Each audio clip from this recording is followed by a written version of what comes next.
Hey guys, I'm TMWF1, and as you can see by the title of the video, you're rating the 2024 F1 teams. This is the first part of my overall ranking of the 2024 season. The second video will be a ranking of the 2024 drivers, and the third will be a ranking of the 2024 races. So let me explain how this works. First, I'll go through each team, briefing on their season as a whole, in championship reverse order. I'll tell you my opinion on what their best moment was during the season, what their worst moment was during the season, and then I'll give them an overall grade. With the drivers, I'll do the same and then rank them in number order. And for the races, I'm going to do something completely different, so watch out for that video when it comes out. Before we begin, please like and subscribe. It's only 2 buttons and it really helps the algorithm deliver my videos to more people. So, let's begin.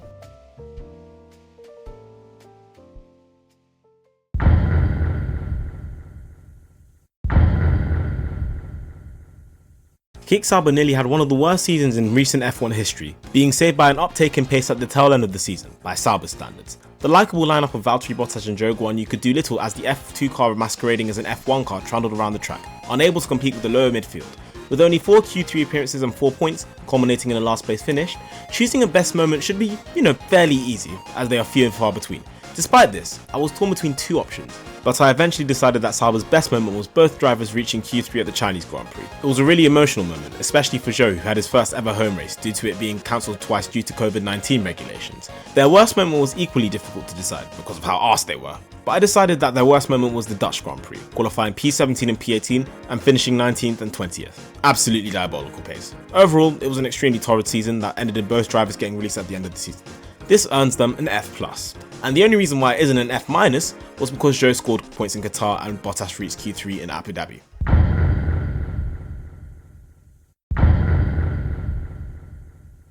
We move on to the double winner of the Crash Door and the DNF Championship, Williams Racing. The Grove-based outfit had a hard time in 2024, after making good progress with P7 in 2023. The car was nowhere near as rapid on the straights as last season, but was still deadly enough to pose a threat on circuits with long straights. However, their aero was heavily compromised throughout the season, and Williams' development for the season was compounded with 17 crashes, collectively from Sargent, Albon and surprise debutant Franco Colapinto. Sargent was dropped as a result of poor performances and a multitude of crashes. Funnily enough, Colapinto had more crashes than Sargent, but also had a lot more pace than Sargent, picking up 2 points finishes in 9 races.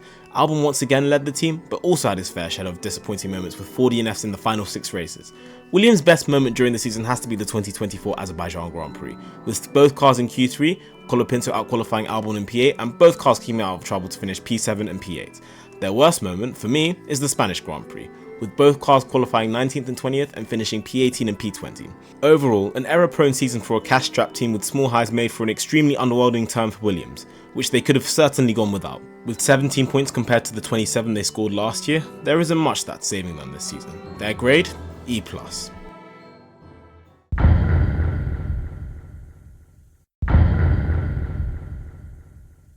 Ah yes, the random name generator F1 team. VCarb. The team was the lowest of the lower midfield battle, which, if you looked at the beginning of the season, no one would have guessed. That's because RB's Yuki Tsunoda was in fiery form, with 7 points finishes in the first 8 races, plus a sprint in Miami. However, Daniel Ricciardo was not performing to the standard of what was needed if he was to stay in F1, and despite an uptake in pace at the start of the European leg and a P4 in the sprint in Miami, he was dropped after the Singapore Grand Prix for Liam Lawson. Lawson did perform much better than Ricciardo did, but he was still beaten by Tsunoda in the grand scheme of things. So Red Bull, in their everlasting wisdom, promoted Liam Lawson to Red Bull. That whole fiasco is for another video, so keep your eyes peeled in the near future. VCarb very much had its peaks and its lows, but the main reason that they were P8 was due to the performances of their drivers, namely Daniel Ricciardo. VCarb's best moment, in my opinion, was the Miami Grand Prix weekend, with Ricciardo qualifying and finishing P4 in the sprint, and Yuki finishing P8 in the sprint and P7 in the race respectively. Their worst moment was the Mexican Grand Prix, Yuki crashing out on lap 1 and Lawson managing to piss off just about everyone on his way to P16. Overall, they were fairly unlucky to finish P8 in a season that wasn't horrible, but just mid, finishing with 48 points, but still not great. Their grade? A D.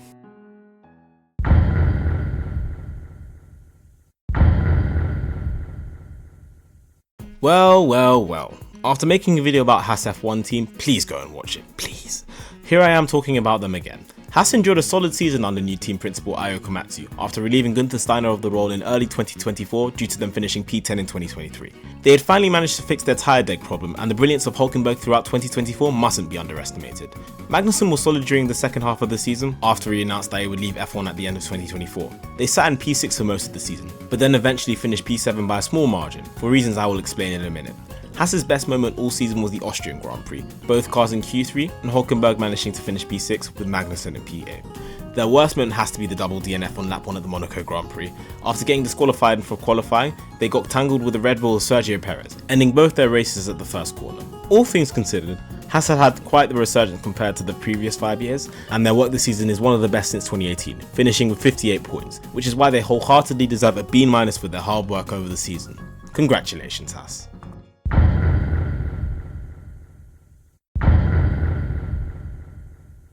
If you asked me where I thought Alpine would finish upon the conclusion of the Bahrain Grand Prix, I would have told you P9. This team, up until the Monaco Grand Prix, looked finished, out in Q1 in nearly every single race and nowhere near scoring any points. Then Gasly scored a point in Monaco, and went on a run of points finishes until the British Grand Prix. His teammate also picked up a couple of points too during the European leg, then they fell off again, looking destined to finish P8. And then they had probably their best weekend ever as an F1 team. Alpine, in arguably the 8th fastest car at the time, finished P2 and P3 at Brazil. To this day, I've not seen anything like this in a while. You would have to go back to the 2020 Italian Grand Prix to reach these levels of buffoonery again. But the Alpine train didn't stop there. Gasly finished P5 and P7 to secure P6 in the constructors for Alpine. It was a crazy result. I do have to talk about how they discarded Ocon in the final race though. I haven't seen an F1 team do something this deplorable since Kvyat getting replaced with 4 races to go after scoring points in 2017. And for me, that kind of dampened their season, which the second half was going great until then. Alpine's worst moment would have to be the Bahrain Grand Prix. Dead last in qualifying and P18 and P17 in the race. Despite the treatment of their drivers, I have no choice but to give Alpine a C+ due to how staggering their rise in form was towards the end of the season, and how Gasly dragged that car to P6 like it was 2021 all over again. They finished with 65 points and somehow finished in the same position as the season before. Insane.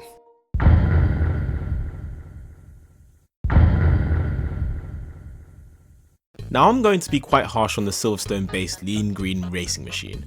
After a fairly successful 2023, despite them falling off towards the end of the season, hopes were high that they were able to build on their progress that they had made, specifically with Alonso. That hope died after the Chinese Grand Prix, with Aston Martin being nowhere near the pace that they were a year ago. What's worse, Stroll's even further behind Alonso than last year. If Alonso had stopped racing after the Japanese Grand Prix, round 5, Stroll would still finish behind Alonso in 2024. Alonso himself had a points drought towards the end of the season, and people were starting to doubt his abilities. We will just have to see how they do in 2025. Aston Martin's best moment was finishing P7 and P6 at the Canadian Grand Prix, their best points finish of the season. Strangely enough, I'm choosing their worst moment as a Chinese Grand Prix. Despite Alonso qualifying P3 and getting into P2 briefly, he retired with collision damage on lap 17 in the sprint, and Lance Stroll had the spatial awareness of an elephant with arthritis as he rear-ended Daniel Ricciardo in the main race. Aston Martin regressed so far back from their 2023 form that they were in danger of getting caught by Alpine and Haas, only being saved by Alonso waking up in the last 2 races. All things considered, it was a torrid year for Aston Martin, and serious work needs to be done if they are to stay atop the lower midfield. D+.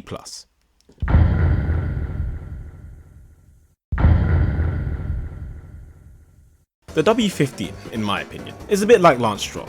Most of the time he's crap, but about 3 or 4 weekends a year, if that, he turns into prime Michael Schumacher. That's pretty much the story of Mercedes this year. At the start of the season, it was painfully obvious that Mercedes were not going to make any improvements on an extremely fortunate second place in 2023. It was also apparent that Lewis Hamilton had lost his edge in qualifying, with quite a few Q3 and sometimes even Q2 blunders in the year. Thankfully, his race pace was still up there, but George Russell was tired of getting cooked in 2023 and stepped up his game within the inter-team battle. Unfortunately, that was pretty much the only battle that Mercedes were in, with the car being too unpredictable and sporadic in terms of pace to challenge the front runners.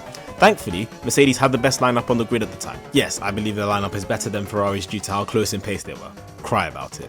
But there was not much they could do to outweigh the car's struggles. Their best moment should have been Silverstone, 1-2 in qualifying with Hamilton winning his 9th British Grand Prix, but Russell retired with an engine failure. Then it would go to Spa, a 1-2 finish with Russell winning this time, but then Russell got disqualified for being under the minimum weight. And so, their best moment ending up being Las Vegas, with Russell on pole and winning from pole and Hamilton bottling qualifying just so he could cook the whole grid and finish 5 seconds behind Russell in P2.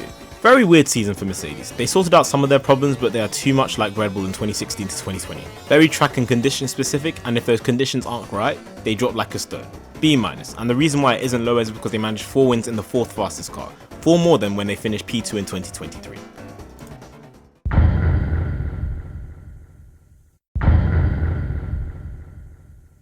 Red Bull, or as I like to call them, Verstappen and Inshallah F1 team. How this man won the championship, I will never understand. Well, actually I do understand, but that can wait for a little bit. It is no understatement that Verstappen carried Red Bull on his back from the Japanese Grand Prix onwards when the car dropped in pace, but he just kept winning, being smart and taking opportunities when he could to get big points. Unfortunately, around the British Grand Prix, the car dropped in pace so much that even Verstappen couldn't charge his way into the lead on pure speed and ability alone. And you know what? Don't even get me started on Perez. He finished P8 with 5 podiums in a Red Bull, whereas Max managed 9 wins and 14 podiums in a car that was 3rd fastest from around the Belgian Grand Prix. Yes, at some tracks the car improved in pace, but at some the car was at rock bottom and Max still managed to extract the best out of it. Red Bull's best moment was Max winning the Brazilian Grand Prix after qualifying P17 and starting P15. I do not care that Perez was not in the vicinity, or that Bahrain was a better option. That drive was one of the best all season. Red Bull's worst moment was the Italian Grand Prix. Finishing P6 and P8 on pure pace with no crashes or underlying issues made me actually think that there might be a title fight. Red Bull were nowhere near the dominance of 2023 and they are most likely in big trouble for 2025. The management never helps things either, with Red Bull once again showing that they have a fetish for putting extremely experienced drivers in top teams instead of going for a junior driver that's been there for 4 years, or better yet, not taking Carlos Sainz. B+ for Verstappen's championship win. Well done.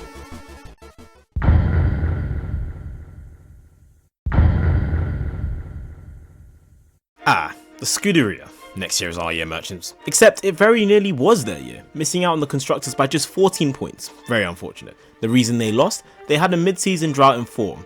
Or should I say Sainz did. Leclerc was flying all Oh wait, no, he had a European drought too. Besides, the real reason Ferrari lost was because Perez decided to turn into Sainz while battling for P3 on the penultimate lap at Baku. Very unfortunate. All jokes aside, Ferrari's comeback needs to be studied. They went from podium contenders in 2023 and at the start of 2024 to pushing the Constructors' Championship all the way to Abu Dhabi. It gives one hope for 2025 that they could go all the way. That all rests on if Hamilton is still the machine he used to be a few years ago, or even in 2023. Either way, things are looking good for Ferrari. I will definitely miss Sainz at that team. He was very quick, and although not as fast as Charles, I do feel like he was a smarter driver than Charles at Ferrari, and that allowed him to keep pace with him, never really getting thrashed by him at their time together.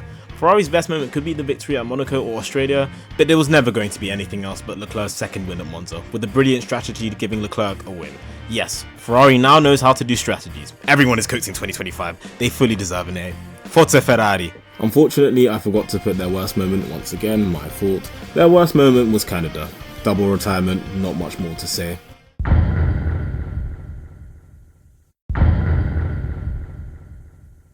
Now before I talk about McLaren, A+. The rise that this team has gone through is absolutely meteoric. Bear in mind that they were P5 in 2022, were P10 at the first 3 races in 2023, and are Constructors' Championship in 2024. Let that just, sink in for a moment. The work that Zach Brown and Andrea Stella have done is quite frankly insane, and I do have to commend them greatly for their efforts. That being said, I do have a little nitpick with the drivers. Let's begin with Oscar Piastri. His improvement in only his second year in F1 is genuinely crazy. Yes, he was beaten, but to be that close to a driver with 5 years of experience within a top team is stuff only replicated by the likes of Verstappen, Vettel and Hamilton. He is still quite green with a few mistakes here and there, but no one crash in 2024. He's a very solid and dependable driver with a lot of raw pace. The same can be said about Lando Norris, except he has a tendril to bottle starts.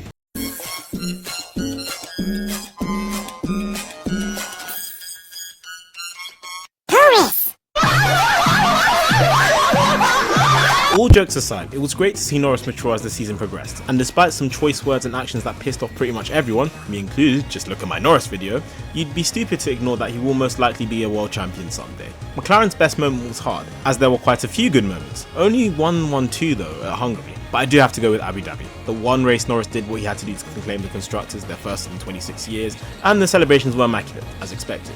Their worst moment? Brazil. Need I say more?